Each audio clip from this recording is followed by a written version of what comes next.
Barakata Yahweh, Barakata Yahushai, Ba'ashem Rakakwadash, Barakatham. First and foremost, I want to give all praises, glory, and infinite honors to Yahweh, Ba'ashem Yahushai. Double honors to the apostles and elders of Great Millstone that rule well, and peace and salutations to Ya'akim out there pushing this word in truth and sincerity. May you brothers endure until the end. This is the brother Raya with another video. I'm going to get straight into it. This is Deuteronomy chapter 22 verse 5. The woman shall not wear that which pertaineth unto a man, neither shall a man put on a woman's garment, for all that do so are an abomination unto Yahweh thy power. So point blank period. A man's not supposed to dress like a woman, and a woman's not supposed to dress like a man. And I mean, if you're in your right mind, you're clearly disgusted when you see people do this. So I'm going to get into the article I'll be using, which is on the correctly titled endoftheamericandream.com, and the title reads, Men in Stilettos, what do you think of the hot new fashion trend that is sweeping the Western world? And my God, this place is too much. Should men wear stilettos? No. At one time that would have been unthinkable, but in recent years the trend towards gender fluidity has broken down so many of the old barriers that once ruled the fashion world. So now many men are wearing whatever they feel like wearing, and they are doing so very publicly. And this is just a sign of the times that we're at the end of this final captivity, and that the destruction of America, also known as Babylon the Great in the scriptures, is close. As you will see below, businessmen are wearing stilettos to important business meetings, and kids are even wearing them to prom. Will we soon reach the point where all of the old-fashioned rules have been completely wiped out? According to the Daily Beast, more men are wearing stilettos than ever before. In the article entitled More Men Are Wearing Stilettos If They Can Find Their Size, they profiled a designer named Xiaobo Han that runs a company that actually sells stilettos for men. Han grew up to be a graphic designer, along the way running the femme footwear like Ciro with business partner Henry Bay, and these are more than likely two sweet boys. The Brooklyn-based company sells heels and boots in men's sizes 5 to 14. The styles are chic and trendy, plaid, patent, over the knee, but not gaudy a la kinky boots.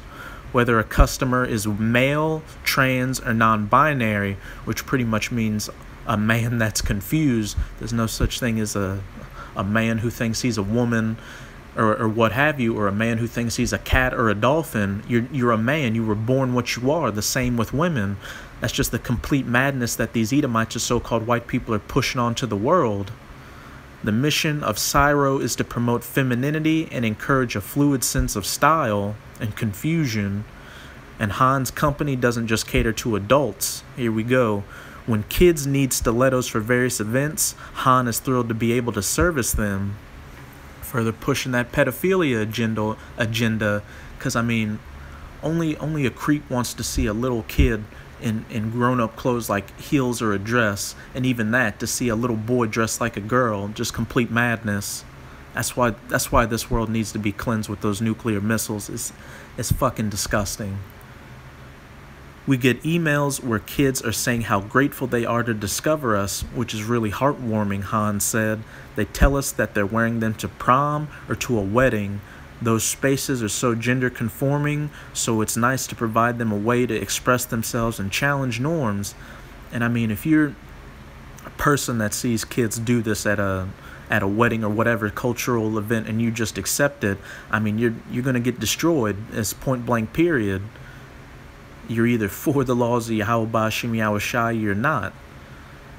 As I was doing research for this article, one of the things that surprised me the most is the fact that this new fashion trend is being accepted in the boardroom. One businessman says that when he wears stilettos to work, it makes him feel confident and invincible.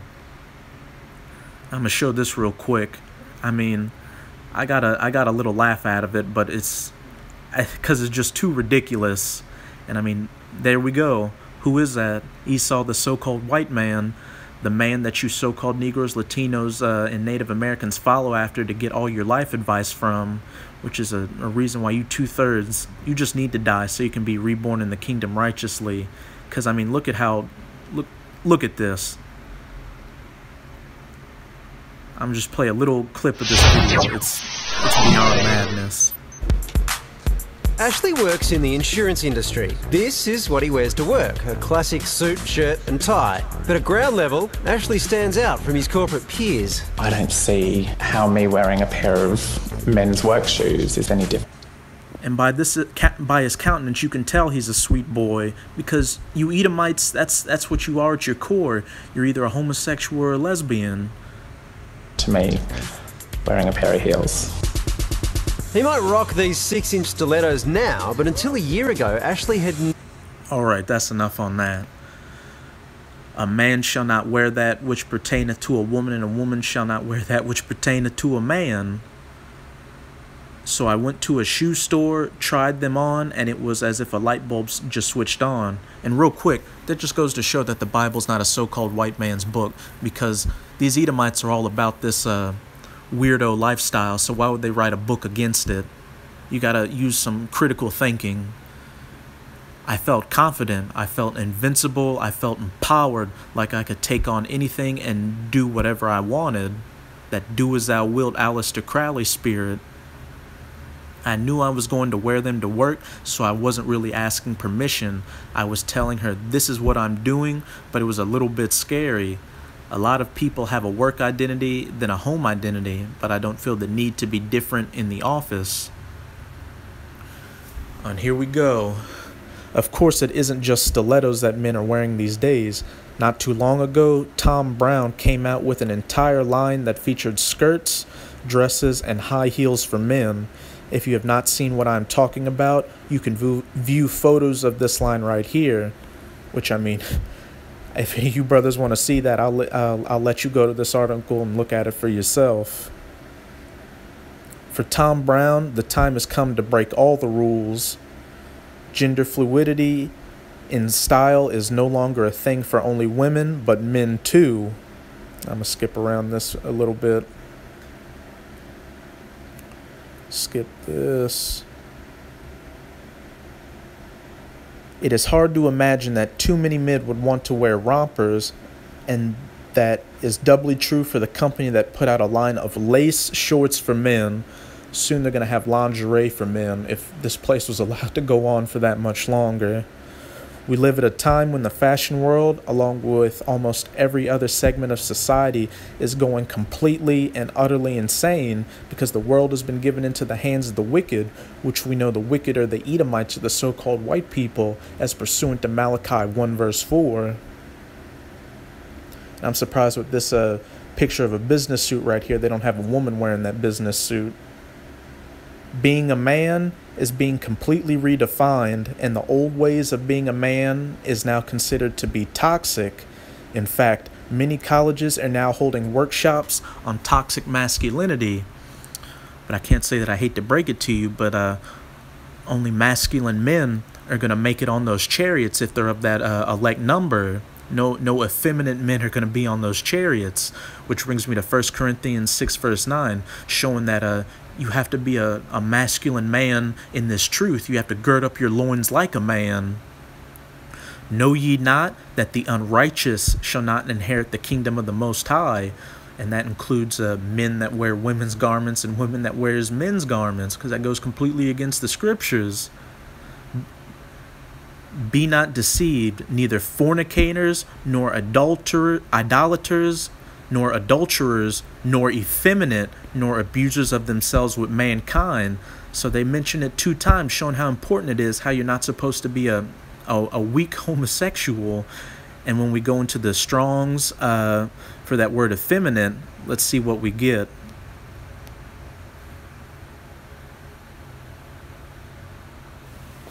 Strong's G 3120, Malakas. Malakas. And let's see what it reads. Soft to the touch, a metaphor in a bad sense. Effeminate, of a catamite, of a boy kept for homosexual relations with a man, you can best believe that they want that boy to wear high heels and a dress, of a male who submits his body to a natural lewdness of a male prostitute. So pretty much a sweet boy, someone who likes to deal with other men like women or wear high heels or a dress. When Robinson was a freshman at Brown, he attended a masculinity workshop for football players as part of a new effort there to unlearn toxic masculinity, or to further confuse men and women and make them leave off from their natural uses. He was shocked by what he heard. Football is a very masculine sport, Robinson said, so to hear things that I accepted as normal being challenged, like players insulting each other by saying they play like a girl, made me want to get involved. The Masculinity program is led by Mark Peters, Assistant Director for Campus Engagement and Community Dialogue, whom the university brought on in 2014 to address masculinity issues. Probably another sweet boy. Which just goes to show that if you send your kids to college, you're gonna get back a friggin' weirdo. You're best off just sending your kids to a trade school where they can learn actual uses instead of becoming a gender identity warrior. Our society is changing at a pace that is hard to keep up with, and the pace of change is likely to accelerate even more in the months and years ahead. So what do you think that these changes mean for the future of our society? I'll tell you exactly what they mean for the future of America or Babylon the Great. It means its destruction. Thus saith Yahweh Ba'ashem Yahushua through the scriptures. And this brings me to Isaiah 13, verse 19, Salak.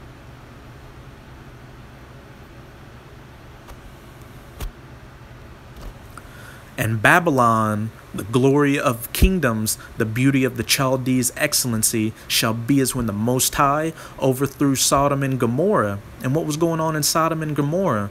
The exact same thing which is going on today. Cross-dressing, men being homosexuals, women being lesbians, pedophilia, bestiality, just all sorts of freakism. And what happened to Sodom and Gomorrah? It was destroyed with fire and brimstone. But now, America, also known as Babylon the Great, is going to be destroyed with nuclear missiles.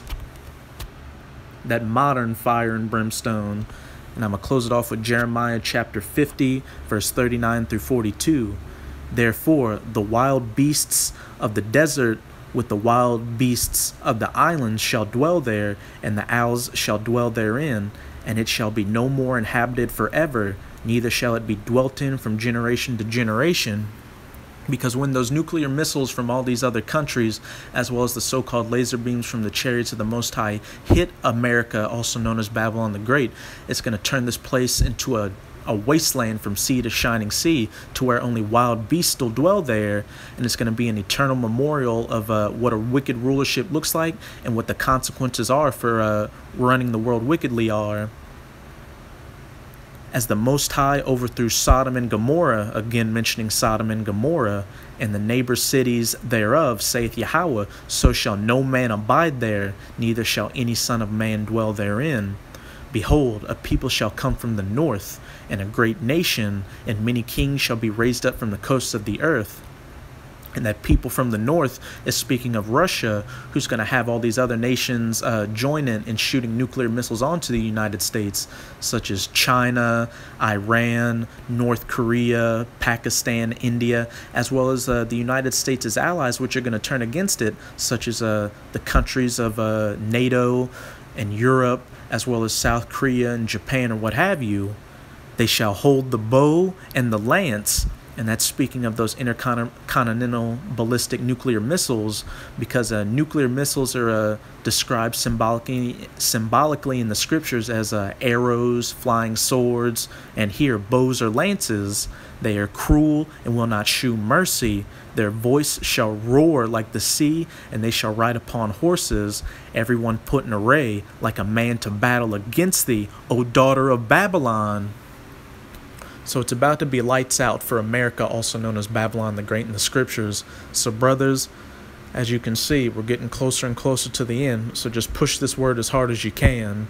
So with this video, I hope you sincere Akim were edified. I'm going to say a bob a ball, Kwam Yasharala. Until next time, Shalom.